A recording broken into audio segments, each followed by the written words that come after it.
What's the fastest way to become a better trader?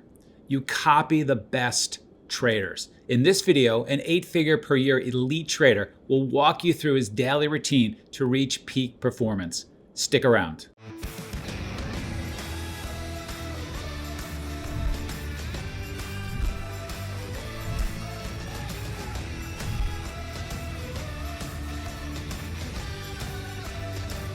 I had reached out to the trading community and asked everyone, what more do you want to hear from me? What's going to be some of the most useful topics that I can cover? An answer that has come back again and again has been people that are looking to hear the details of my daily trading routine. So in this video, I'm going to give you exactly that. For more content from me, you can follow me on Twitter at the1lanceb. The power of habits and routines. The reality is all elite performers have rituals and processes to make sure they perform at their best. Without them, you're going to be making less money, you're not going to capitalize as well on the big ops, and you put your whole trading career at risk if you're underperforming. The routines of Kobe Bryant and Steph Curry are legendary. You can read all about them on the internet, and I've never failed to be impressed by them. Imagine how ridiculous, though, it would be if you heard Steph didn't warm up before a big game. It would be ludicrous. Like, why would a pro player go to compete and not warm up beforehand? Why is it any different for us? I've witnessed traders that just couldn't get off the starting block. They were smart, passionate, and capable, but they just didn't have the organizational tools and the routine to consistently put in the work and set themselves up for success each day.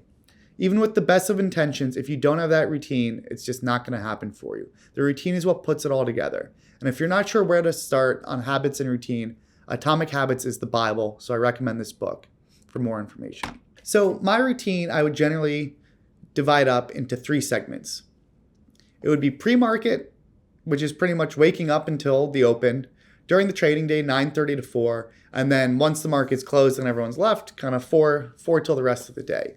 And much like Jiro in the famous documentary, Jiro Dreams of Sushi, one of my favorites, I followed the same general routine for years, and it was just such a basis to stay grounded and perform at my best each day. So let me get into it. So first, pre-market. I would wake up at roughly 7:30 a.m., pretty much the exact same time each day. And I would also intentionally avoid checking the market. I wanted to make sure that I would stick to my routine and not get over anxious or worry about anything too crazy going on. If there was anything crazy, I would have alerts on my phone just so I wasn't totally in the dark. And it would be so important for me to shower, have breakfast, and kind of pursue the morning in a very calm, intentional manner. I didn't want to feel rushed. I didn't want to feel frantic. I didn't want to feel kind of just stressed out or worried about the day ahead. All I wanted was that cool, calm, collected intentionality about what I wanted to achieve. So at 8 a.m., I'd walk to work, get some morning sunlight, as Stanford professor Andrew Huberman always pitches, and then I'd begin to check the markets, read up on the news, and start to think about the day. 8:30 a.m., at that point, all I'm doing is going through all the pre-market news. What are the stocks that are moving? What had earnings? What stocks are IPOing? What are the big catalysts and macro events of the day? And I'd start to develop my watch list. And this watch list was crucial. I'd then be setting alerts. What are all the technical levels I want to watch? What are the things I want to be aware of if something is doing higher volume, if something's breaking a trend line, a downtrend, support, resistance. And then I'd, again, check that calendar for those catalysts and set alerts or alarms for those. There's never a reason to miss an IPO, to miss a macro event or anything like that. Then finally, come 9 a.m., this is where I would do what I called my temp check and begin my DRC. So I've shared this template before on both Twitter and in a video. So the temp check, this is where I'd ask myself, how am I feeling? Not quite a literal temp check, but definitely if I was sick or anything like that, I'd be aware. Am I well rested? Am I tired? Am I hungover? Am I focused? Do I have any other distractions bothering me? Based on that, I would either give myself an F through an A, and that score would directly correlate to how much I'm going to risk that day. Also factoring in how opportunistic the day might be. So if I'm tired or hungover or feeling sick, and it might be a very slow day, I might want to risk practically nothing or not even trade that day. Or if I'm super well rested, I'm focused and I'm ready to crush it, and it's really, really opportunistic and things are volatile, I might have a very, very high risk allowance that day. And then additionally, this also provides me some buffer time in case anything, any snags or delays go up in my routine. So at 9:20 a.m., this is pretty much the time where it was time for me to get silent, focused, and ready for the open. As part of my DRC, I'd have that single goal I wanted to focus on, and I would begin visualizing it. Maybe this goal was don't fight the trend, or to always instead be with the trend. I would think to myself and I would tell myself, today will be a success as long as I don't fight a trend. And I would repeat that to myself. And even while I'm trading, it would be front of mind for increased consciousness. That was what I wanted to accomplish. That's what I wanted going into market open. If you want to learn 3 real-world setups that our professional traders use, including the simple but highly effective setup that we teach all of our new traders, and the setup that turned one of our traders into a 7-figure big money earner, check out the free online trading workshop that we're currently running. This is a 100% free, intensive workshop where you're going to learn more in a couple of hours than from years of online education. So don't miss it. So then as the market opens, I'd be focused and highly active following my watch list and looking for various opportunities. I'd say roughly by 10 a.m. is when the open started to slow down for me. That's when I can take a more passive approach. I'll be setting new alerts, typing up my scanners, checking in on the watch lists, and otherwise focus for breaking news headlines. As part of my DRC though, I also allow for focus breaks. During these breaks, I would get up for a stretch, I would get some water and fill out my DRC for each segment. These were so important to mentally recharge myself, and not only mentally recharge myself, but these breaks allowed me to catch bad habits in practice. I didn't wait for the end of the day to recognize, oh wow, I just went way off the wagon. This would allow me to catch mistakes in real time and allow me to course correct during the rest of the day. Come noon, I would take a walk outside to get lunch, ideally something healthy and light. I found it so important to actually just get outside, get some fresh air, and get away from the desk. This is a stressful, difficult, taxing job. You don't need to make it even harder on yourself. And yes, you might miss something. Yes, you might get some FOMO. But the reality is, my performance when I took that break and came back recharged was so much better in the back half of the day that it made up for anything I would miss on a single given day. Now, if it's slow during market hours, I'd also be brainstorming new projects, doing write-ups and productive work. Every day I would be thinking, how can I get better? What can I do at this time to become even better rather than just mindlessly sit here? One of the biggest mistakes I would see with trainees that I would work with is so many people, if it was slow, would just use that time as just kind of brain dead time. They would be watching Netflix, or they would be listening to music. They would be listening to podcasts. Guess what? While they were watching Netflix or playing video games, I would be doing productive work, and that stuff adds up big. I treated this like a real job where every hour it was my job to kind of be doing what I needed to be doing. So then finally come 3:40, we're approaching the close, and that's where I'd start to really focus in, pretty much watching for the closing imbals and getting ready for the close and making sure I'm well positioned for it. That's also a good time to check for any closing earnings after the close that you want to be aware of and get all your ducks in a row. So finally, post-market. Between 4 and 15, I'd still kind of be in my seat, but after that, assuming no earnings, it was time for me to take a mental break.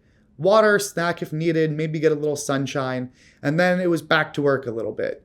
So at 4:30 p.m., I would trim my highlight reel video. This is a video I've presented on YouTube, and this practice was all about making the highlights of each day into a very concise video. So if there were a couple trades, I'd condense it into the most important parts of them so I could rewatch later in the day. I would also then snip and copy charts into my DRC template for later, and I'd work on any special projects I had.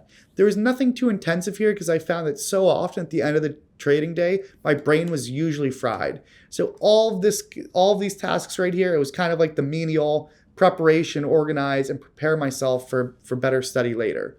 Roughly 5 p.m., I would go to the gym. And what I think is really important is come 6 p.m., this was my dinner, free time, and mental refresh. Guilt-free, I would allow myself to do whatever I want, right? It can't all be about work. It can't all be about pushing towards burnout. So during this time, no emails, no checking stocks, no nothing. 6 to 9 was the time to watch a show, play video games, have dinner, go out with friends, do whatever.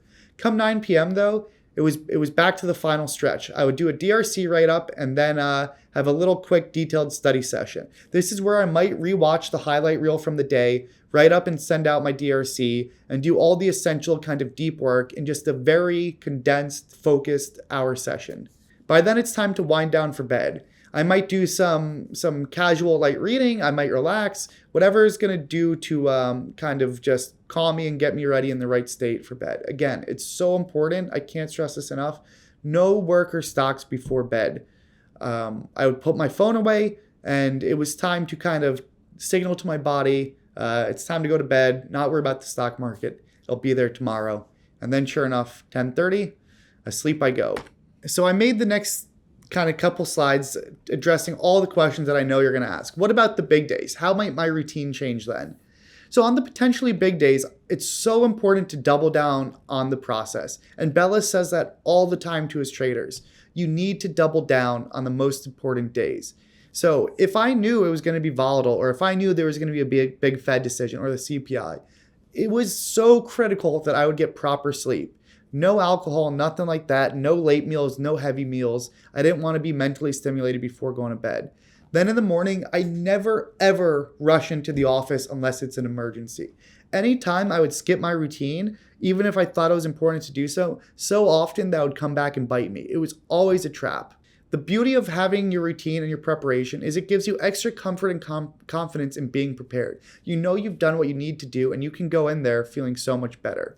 On a big day, though, I might leave extra buffer time just in case something goes wrong so I'm not thrown off. The other thing, too, is into the open, I'm going to be taking some deep calming breaths and doubling down on visualization, especially if I might have some anxiety or you're feeling the jitters or FOMO. There are some of those really big days where everybody knows it and you can just feel the energy on the trading floor. When everybody was getting hyped and thinking about how big it was going to be, I would just be in my own little world, taking my deep breaths, calming myself, and running over the aphorisms I would have on my DRC to make sure those were always front in mind. I really tried to avoid overexcitement. I never would hypothesize what the day would hold or make an extra big deal over the volatility. As I would like to say, I've done all the training and I'm here to execute and do my job. I would always kind of remember this really influential podcast I listened of Rick Elias on Peter Attia's show. Rick Elias was part of the United flight that went down over the Hudson. And pretty much the captain had a 1 in a million chance of getting this plane down safely onto the Hudson. And sure enough, the captain who had done, he had been pretty much a flight safety school trainer. He was the expert, perfect person for this job. And sure enough, he pulled it off. And when getting an award later for this, what was the captain's response to this heroic act that he was just being so applauded for?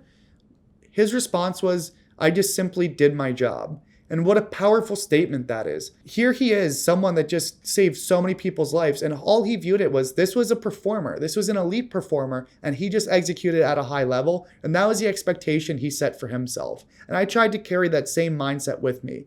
I'm an elite performer, and what I want to do is just do my job that I've trained for. Not be overhyped, not beat myself up if I miss something, but I'm just there to execute. So what about the bad days? How does my routine change then? To no surprise, still double down on the process, and also never be afraid to call a timeout, especially during the trading day. So often when we feel the highest FOMO, it's when we most need that mental reset. My trick would be to go outside for fresh air, walk around the block, taking slow, deep breaths and calming my heart rate. I would only return to my desk if I was controlled and centered. People think that taking a mental break or a walk around the block is supposed to magically work.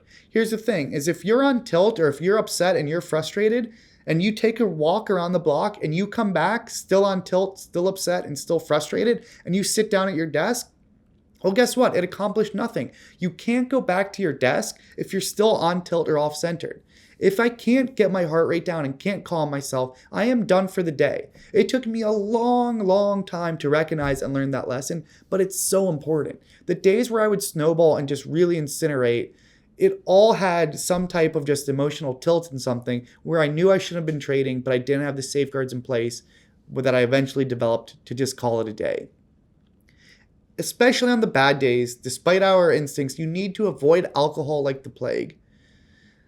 The best thing you can do is learn your lesson from the day and prep for tomorrow. Try to avoid rumination too much and don't be too upset. This job has ups and downs. If you try and get overexcited or over down on yourself, it's not going to be a fun time.